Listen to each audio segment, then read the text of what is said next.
our gifts and our purposes in our life. I don't think Joseph wanted to be in Egypt. That was what he said later. He called the land of his affliction. Yet God purposed that he would be there not just to save himself, but other people.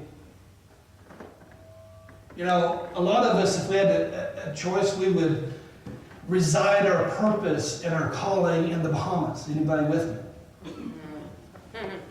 Anybody know what I'm saying?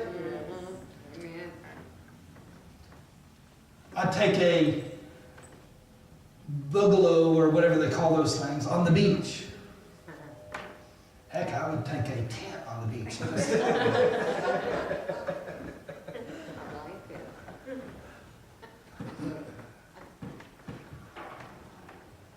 As far away as we are from water, forget the ocean, Lake Meredith, or the pond.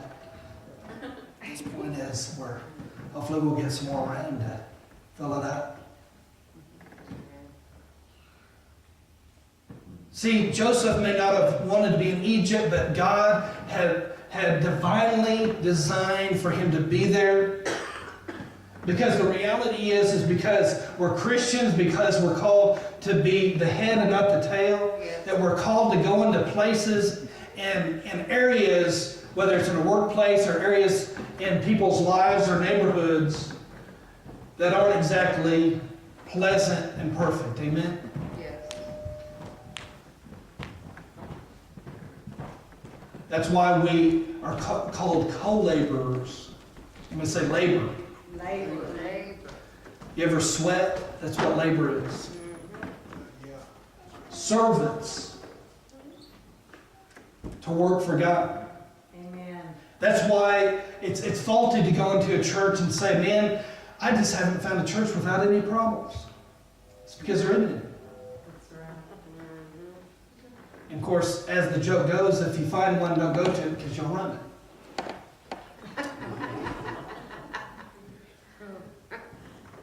But the point is that God sends us as solutions. Amen. We should be a part of the solution and not Yes. part of the problem. Yes. If we see things lacking, maybe it's because God is calling you as your unique gift and who you are, and maybe that's why you're seeing it, is because you're called to help answer that problem and that issue.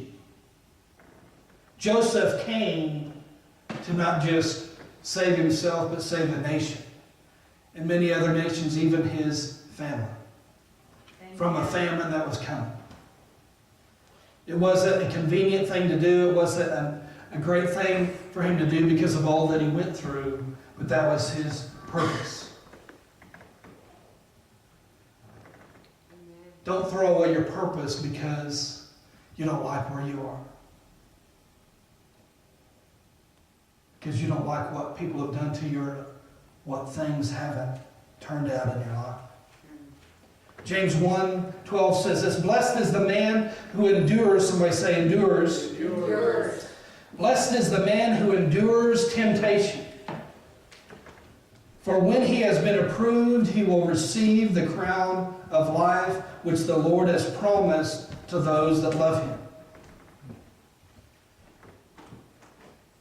See, you say a resounding yes to God when you say no to temptation. How do we overcome? How do we live a life of purpose? I'm going to quickly go through 4 things here. Number 1, expect opposition. Remember, Peter, his purpose was an apostle. He was not a fisherman. He was not a heathen, but he was called out to be a disciple, an apostle. Not only that, one of the 12 apostles to judge even nations. So he held a special place of Jesus' original 12 apostles. Yet he was sifted as wheat. Expect opposition. The devil desired to sift him as wheat. Jesus said, if they hated me, they will hate you. Are we greater than our master? No. Sometimes the way we live is as if we have somehow perfected the will of God in such a way that we know it so much that we don't need to pray like Jesus. Are we greater than our master? I would say Jesus knew the will of God, wouldn't you say? Amen. Yet he prayed, Yes. and the busier he got, in fact, the more he prayed. The more crowds he got. He would take time to go and be alone and pray and seek the face of God. Prepare for opposition. Expect opposition. And how we expect opposition is that we need to prepare for it. The rain falls both on the righteous and the unrighteous. Things go wrong, do they not? So if things are going to go wrong in your life, you can expect the rains to come.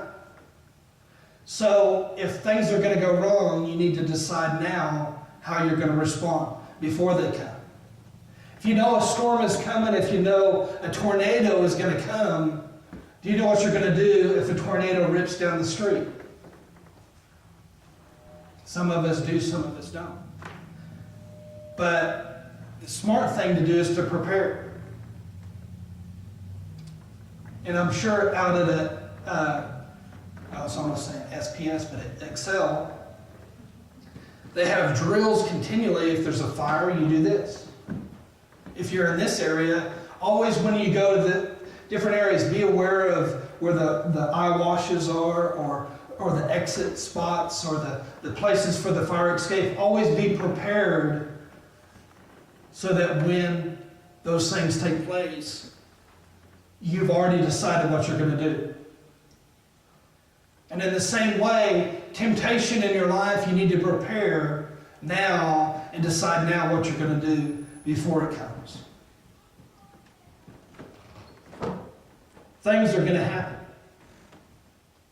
The question is, have you built your house upon the rock, or is it just built upon the sand? Amen.